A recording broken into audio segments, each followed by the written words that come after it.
माणुसकीला कलंक, बापानेच छळलं मुलींना, एकीचा मृत्यू, दुसरी गंभीर. चोरीच्या संशयावरून पोटच्या मुलीचा बापानेच केला अमानुष छळ. घटनेत एका मुलीचा अमानुष छळाने मृत्यू, दुसऱ्या गंभीर जखमी मुलीने श्रुतीवर येताच थरकाप उडवणारी दिली साक्ष. घटनेची तात्काळ दखल, निर्दयी बापावर गुन्हा दाखल. चोरीच्या संशयावरून पोटच्या मुलींना रात्रभर उलट्या टांगून बापाकडून अमानुष छळ करण्यात आल्याची धक्कादायक घटना सांगली जिल्ह्याच्या आटपाडी तालुक्यातील बनपुरी या गावात घडली आहे. या घटनेनंतर 10 वर्षीय सानिकाचा मृत्यू झाल्याने परिसर अक्षरशः हादरून गेला आहे. दादू हैबत यमगर या निर्दयी बापाने स्वतःच्या पोटच्या मुलीला संपवलं असल्याचा धक्कादायक प्रकार दुसऱ्या बहिणीचा थरकाप उडवणाऱ्या साक्षीनंतर उघडकीस आला आहे. या प्रकरणी पोलिसांनी निर्दयी बाप नाना हैबत यमगर याला ताब्यात घेतले आहे. सांगली जिल्ह्यातील आटपाडी तालुक्यातील बनपुरी येथे माणुसकीला काळीमा फासणारी आणि अंगावर शहारे आणणारी घटना उघडकीस आली आहे. केवळ चोरीच्या संशयावरून 2 निष्पाप मुलींना रात्रभर उलटे टांगून त्यांचा अमानुष छळ झाल्याचा प्रकार समोर आला आहे. या प्रकारानंतर 10 वर्षीय सानिकाचा मृत्यू झाला असून तिची 11 वर्षीय बहीण अनुजा देखील गंभीर जखमी झाली आहे. या घटनेमुळे संपूर्ण परिसरात मोठी खळबळ उडाली असून नागरिकांमध्ये संतापाची लाट उसळली आहे.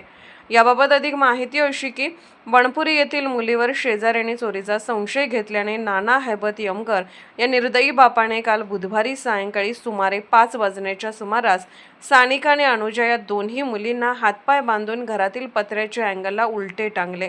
यानंतर या निष्पाप मुली वेदनेने रात्रभर तडफडत पाणी पाणी म्हणून ओरडत राहिल्या. मात्र आई वडिलांनी त्यांना पाण्याचा थेंबही दिला नाही. तर मुलींना टांगणारे निष्ठुर आई वडील निर्धास्तपणे झोपी गेले. यानंतर आज गुरुवारी सकाळी 6 वाजण्याच्या सुमारास मुलीच्या आजोबांनी मुलींना खाली सोडवले. मात्र तोपर्यंत खूप उशीर झाला होता.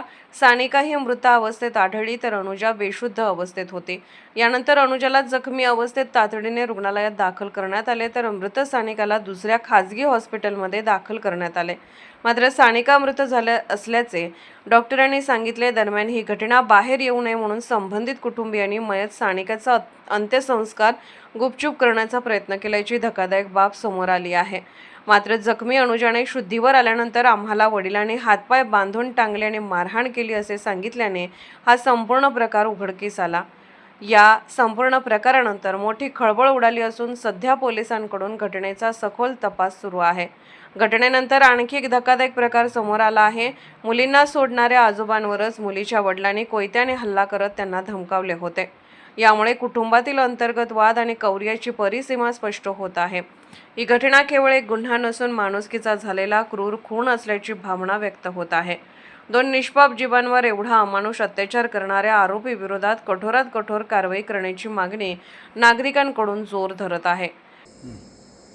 आज दिनांक 26/3/2026 रोजी ग्रामीण रुग्णालय आटपाडीतून दुपारी वैद्यकीय सूचना प्राप्त झाली की मुलगी नामे ऋतुजा यमगर ही मृत अवस्थेत दाखल झालेली आहे. त्यावरून अधिक चौकशी केली असता मौजे बनपुरी तालुका आटपाडी येथील दादू हैबती यमगर याने त्याच्या 2 मुली नामे अनुजा यमगर वय वर्ष 11 व ऋतुजा यमगर वय वर्ष 9 यांना काल रोजी रात्री घरगुती कारणावरून हातपाय बांधून पत्र्याला टांगून ठेवले होते.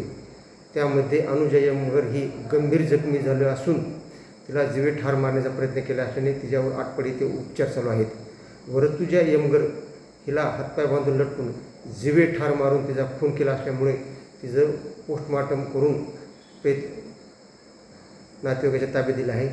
आरोपीविरुद्ध गुन्हा दाखल करण्याची प्रक्रिया चालू असून गुन्हा दाखल होऊन पुढील तपास करत आहोत. महाराष्ट्र टुडे मराठीसाठी ब्युरो रिपोर्ट, सांगली.